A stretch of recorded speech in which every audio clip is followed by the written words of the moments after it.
Online for Authors, where I, Terry M. Brown, author of character-driven fiction and host of the podcast, introduce readers to characters they'd love to invite to lunch by interviewing authors, discussing their books, learning about the writing process, and even, on occasion, chatting live with a panel of authors to discuss topics relevant to both readers and writers. My guest today on the Online for Authors podcast is Rebecca Hodge, author of the book Wildland. Rebecca is a former veterinarian and clinical research scientist who lives and writes in North Carolina. In my book review, I stated that Wildland is a contemporary suspense that will have you gripping your seat and praying for Kat Jamison and those in her care. Kat heads to the Blue Ridge Mountains to get away for a while. She needs to make a big decision about the return of her breast cancer. Does she continue to fight as her daughter wants her to do, or does she allow the cancer to take her life, as she believes she wants to do? Within moments of her arrival, her peaceful alone time is transformed by 2 dogs and 2 families staying nearby. Add a drought and a summer lightning storm, and Kat's survival is in question long before she intended, as is the survival of others now in her care. This book made me think about life, living it fully, and what I would do if faced with a battle. Definitely a great read.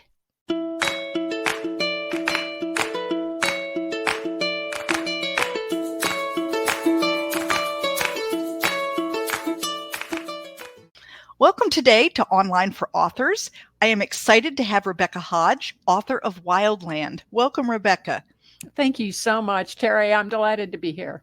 I am super excited to have you here. I enjoyed the book thoroughly. But before we get into a big, deep discussion, why don't you give everybody just like your elevator speech about what is Wildland about? So Wildland is about a woman who retreats to the mountains in order to contemplate her death. She her cancer has reoccurred. She is struggling with a decision regarding whether or not to pursue treatment. But when she and 2 children are trapped in a wildfire, she ends up having to fight for her life instead. Yeah, and it is intense. It is intense. So my first question is like, where did this storyline come from? How did you come up with that? So I am not a good plotter. I tend to be much more of a pantser, which is someone who kind of writes by the seat of their pants and lets things evolve. The original idea of this story came on a Sunday afternoon conversation with my youngest son, who lives in Colorado. And he mentioned very casually that he was standing on the balcony of his apartment watching helicopters drop water on a nearby forest fire. And so the mom in me, of course, kind of freaked out a little and started monitoring forest fires in Colorado with a lot more enthusiasm. But the writer in me wondered what it would be like to set a story against the backdrop of a forest fire. And my original idea was that this would be a father-daughter story. So the characters, Scott and Lily in the book, were originally going to be the cornerstone of the book. And I quickly decided that they both wouldn't be caught in the fire. Lily would be in the fire. Scott would be outside of the fire. But of course, I couldn't leave Lily alone. And so I developed a character, Kat, a middle-aged woman who had retreated to the mountains, but she wasn't an outdoorsy person. So then there's the question, okay, what's this non-outdoorsy person doing in the mountains? The mountains. Right. And when I realized that she was a breast cancer survivor who was struggling with a key decision, at that point, it became clear that Kat was going to be the main character of my story. Right. And so she obviously takes the lead from that point forward. But that evolution is kind of how the story got rolling. So you and I are both pantsers. So I understand this completely. The number of times that I have been writing and I thought I was writing about character A and that character B was going to be this little just kind of help move the story forward and not much else, all of a sudden becomes like a lead. And you're like, what are you doing? Why did you usurp my manuscript? What happened here? Well, it often feels very inefficient, but for me, it's part of the fun to learn about the story as I'm working on it. Yeah, and I've tried doing the plotting it all out. I really have, and it doesn't work for me. I have an idea. I think this is where we're going. My characters refuse to play. They stand lined up against the wall with their arms crossed and say, "Will you let us know when you're done?" And exactly. And I really feel like I don't know, when I'm plotting, I'm using a different part of my head. Mm-hmm. And when I'm pantsing, I'm creating. It's that creative part. And the creative part and my logical part don't do well together. No, I agree. Now, once I have a rough draft, then I do sit down and outline. Oh, of course. That's the point where I really look at traditional story structure, because that's a great way for me to figure out what needs more emphasis, what maybe shouldn't be there, so that all of those tools come into play. But for me, they do not come into play early. That's very much the way I write. And I didn't even realize that's what I was doing. Mm-hmm. But when I go back to revise, it was like, oh, I need more of this and less of that. And I read too long before something happened, and I didn't even know that's what I was doing. I was essentially being a plotter in reverse. Exactly. Exactly. So, and I think that's true. Even pantsers recognize that at some point you have to go back to story structure, and you have to make sure that your story that you've kind of pantsed into existence now is a story worth telling. And that usually takes some kind of framework, right? It sounds like we're kindred spirits. Yes. So have you ever tried to write from a plot? I have tried to, plot things out in a detailed way. And it just as you say, it does not work for me. I do find that having an idea of who my character is at day one, and having a general idea of which direction things are going. So, if we're in St. Louis, are we headed to New York City or San Francisco? Right. Some general guidepost. I find that is very helpful. And I do a lot of long walks and thinking. There's no question about that. But my attempts at a more structured pre-planning don't work for me. And I was at a recent book launch where the author described her 38-page that almost makes me feel uncomfortable. Grid. I know, and more power to her if she can do it that way. But yeah, I tend to be a little more seat of the pants, which I admit does mean I throw things away. And sometimes I realize I've written myself into a wrong path, but for me, that's part of the fun. Yeah, I agree. I'm also curious then, since we seem to be kindred, do you write every day? Do you have like a 9 to 2 that you write every day, or are you write when the feeling hits you? Yeah. So when I was working full time, my writing was heavily concentrated on the weekends. Mm-hmm. I would have loved to have written every day, but that was not reality. Now that I am retired, I do write every day, and the amount of time can vary depending upon the background chaos level. But I find that I start twitching, if I can't put my hands on it. It's good for my mental health to be able to touch whatever I'm working on every day. And that definitely helps keep the flow going. So that's where you and I differ, because I've tried the everyday, and what I write is crap.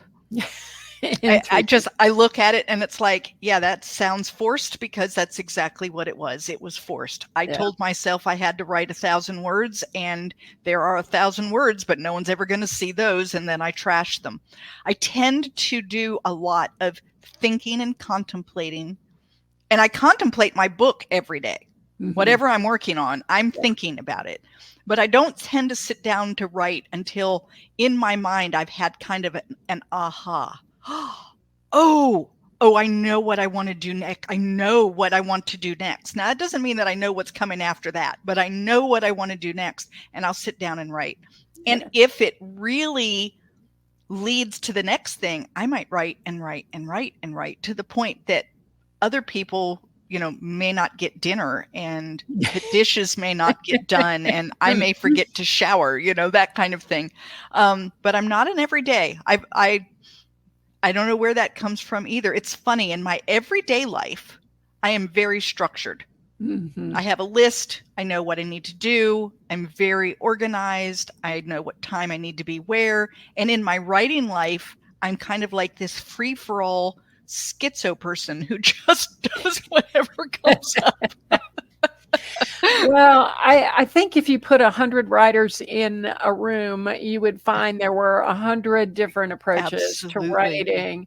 And I think the goal for all of us is that for our readers not to suspect a thing, that, they hopefully we are invisible to them by the time a book is in someone's hands. So. Right. I love that. So you have Kat dealing with this, she's got breast cancer again, so it's back, and she's having to make a decision. How did you come up with that as the reason that she would be in the mountains? Because there's a bazillion reasons someone could, escape to the mountains. Yeah, great question. Well, I sat down and brainstormed a list. I mean, just as you say, there's a bunch of different reasons, and I had a list of 15 or 18 reasons, and then found myself writing the breast cancer reason. And I had to set down my pen and take the dog for a long walk and give that some thought. I was diagnosed with bilateral breast cancer 14 years ago. And when I was starting to write this book, it was a much more recent event. And I really had to give some serious thought as to whether I was willing to immerse myself in that kind of thinking and that kind of world for the months and years that it takes to work on a book.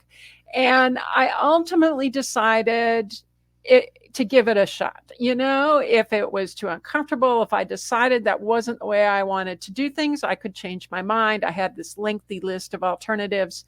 But once I picked that as her reason, and immediately, of course, that pulled Kat forward into being the lead character. And once I began writing that, I felt like that was the right call. And so, then I was off and running. And unfortunately, I guess I can say that was one part of the book I didn't have to do any research on. There were certainly plenty of other areas that I had to investigate, but that at least, those passages and that thinking pattern certainly came from personal experience. Right. Well, so I've not ever had cancer, but my husband has cancer.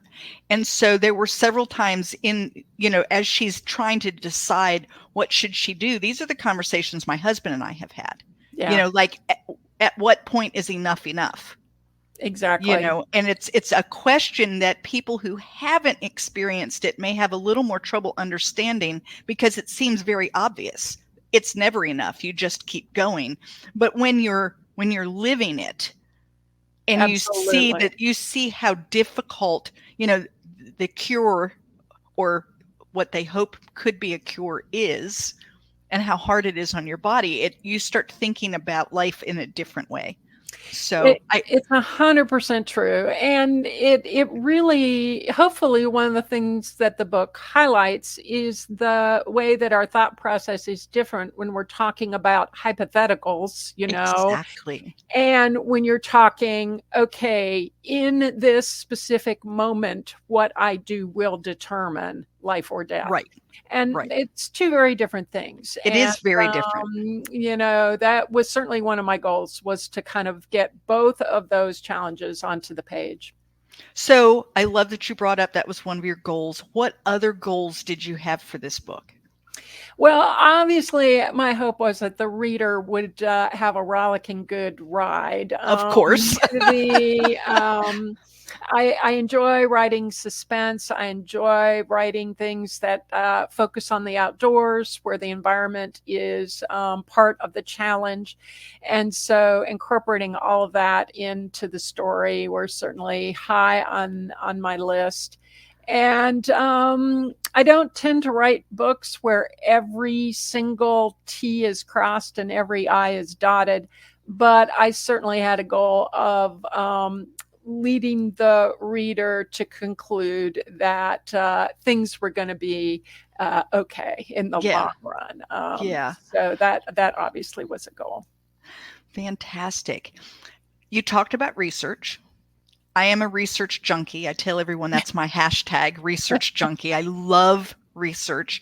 You said you didn't have to do much with the breast cancer part, but then you said I did have to in other areas. What were some of your big research areas in this book? Well, I grew up in North Carolina, so I was very familiar with the mountain environment and the general ecosystem. But of course, I was trying to double check things and make sure I had things nailed down right. Research into helicopters, how to fly them, how to use a helicopter to rescue someone. What are the specific techniques? Right. All of that was a fair amount of effort. And I spent a lot of time reading about forest fires. I got hold of what is actually a textbook for forestry majors, which is focused completely on forest fires, how they move, how they can be stopped, what they take advantage of. I probably, I tend to research more than I probably have to, and then I have to kind of cut out all that stuff that I dump in there. But a lot of reading about forest fires, and I'll tell you, they are nothing to mess with. That no. Sure. So I think that you and I probably research in a lot the same way. I love to know way more than I'm going to tell my readers, because they don't need to know all of that. But I need to know enough to know which pieces are going to bring that story forward and not pull a reader out of the story, provide them with a realistic feel of what's happening without them even recognizing that I've done, 14 hours of research on, how a forest fire moves, No, I mean, you're absolutely right. I think that good research can enrich the story in a lot of different ways. And in addition, I think it's important not to make blatant errors. Exactly. I have told in the past the story of reading a book by a very famous author who shall remain nameless. And he has a pelican swoop into the water and come out of the water with his pouch sagging full of fish, like you've seen on cartoons. Right. Okay. Right. Anyone who knows pelicans knows that, I'm sorry, that is not the way things work. And as soon as I read that, the book was lost to me. Right. I no longer had any trust in the author, and was so dismayed that such an error had made it through, presumably, editorial and copy edit reviews. So that I am pretty paranoid about not, pulling a huge mistake that will that I'll live to regret. So So that's interesting. I just read a book the other day. Also, I won't name, but they had a flight. Someone was in an airplane, and they were flying from South Carolina to Virginia, and said several hours later when they landed, and it was like, it's not several hours. You're hardly in the air. You go up and you come down. They don't even have a chance to give you a snack. Yeah. South Carolina to Virginia. And it was, then the same kind of thing. As I'm reading this, I'm now going, it doesn't take that long. Who didn't check this? It's very easy to look and see how long a flight is from. Yeah, and a very famous book who's been on the New York Times bestseller list for multiple years, has the main character leave the coast of northeastern North Carolina and pop over to Charlotte for a shopping trip. And That's sorry, several that's what, hours. 8-hour drive each Yes. day. You don't pop 8 hours to Charlotte. You No. might potentially pop to Raleigh, but you're not going to pop to Charlotte. That's for sure. So anyway, mistakes happen. Of course they do. Everyone makes them occasionally, but Right. I think I think it's good to try and avoid them if we can. Yeah, I agree. And what's interesting is so I've written 3 historical fiction, and I've done quite a bit of research for the historical fiction, but my current work in progress is a contemporary, and it's kind of comedy. And I did not really expect, in my head, I didn't expect I was going to need to do much research. And I'm wrong. I have done just as much research because, I have my character as a real estate agent, and there are things I need to know that I don't know. Yep. And it's funny to me how in my mind, I thought I was mostly researching historical events, and that's what I was doing. But I'm also realized that I'm doing like their career and where they're living, and is it possible to drive from here to there, and like you said, can you go shopping from there, and would it even be possible? Is this a day trip? Those kinds of things.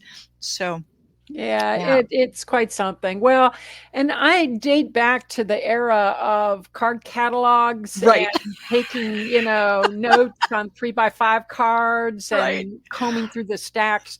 So every time I research something, I am newly appreciative of our internet planet. You're not kidding. Where access to information is just so easy compared to in decades past. Oh, I know. I mean, I had a question of, could a real estate agent open their own agency, and how would that happen in North Carolina? Tick, tick, tick, tick, tick. Up comes a website for the North Carolina real estate and tells you exactly what a person needs to do. And it's like, oh, good to know, There you go.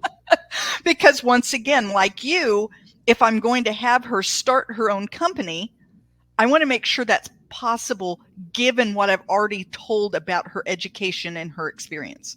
Yep. I don't want someone reading it and say, she could never start her own company. I'm no longer reading this book, because exactly. That's the kind of thing that happens to me and you. And I think a lot of readers. True. Right. When a reader is finished with your book and they set it down, other than saying, wow, that was a good story. Okay, which it's a good story. What do you want them to walk away thinking, feeling, believing, contemplating? Well, I hope that the quandary that that Kat is in prompts some thought. All of us either know someone who is struggling with big decisions like right. that, or we've experienced it ourselves. And so I think that that would be a take-home message that I would appreciate. We haven't touched base on 2 of the other characters of in the book. Malcolm, who is a ex-special forces guy, and Nirov, his recently adopted child. And I love both of those characters. And if people can take away a sense of tolerance of Nirov and his background and situation, I would be pleased if that also was something people walked away with. Right. Well, there's also the other character that you said was who was going to start the whole thing, right? Yep. You've got the father and the daughter, and they are spending time together because, this is like her summertime with her dad. Yep. So there's the divorce situation, and she's with her dad, and she's at those lovely teen years where she's not super thrilled with this whole adventure. And so there's some reality there as well. Yeah. Because Scott and Lily are not on the same page. No. Scott has decided that, an outdoor adventure, backpacking in the mountains is exactly how the summer should be spent. And Lily is secretly hoping to go shopping in New York City. So Exactly. They definitely are at odds when the story opens. But when Lily is at risk, Scott rises to the occasion. Right. And, which I was glad to see, because at first I found him to be, I wasn't real thrilled with him. I kept thinking, oh, you've got to figure out life here. Exactly. Do you not see that your daughter is rolling her eyes so hard she's going to strain her eyeballs? Yeah, exactly right. Exactly. He's a little out to lunch in the outset, and he still has a ways to go at the end of the book, but I think he has changed during the course of the story. Fantastic. What else would you like people to know about Wildland that I haven't asked you? This book has a special place in my heart because it was my debut novel, and I'm proud of it. I love the outdoor aspects. I love the challenges that my characters faced and the way that they dealt with it.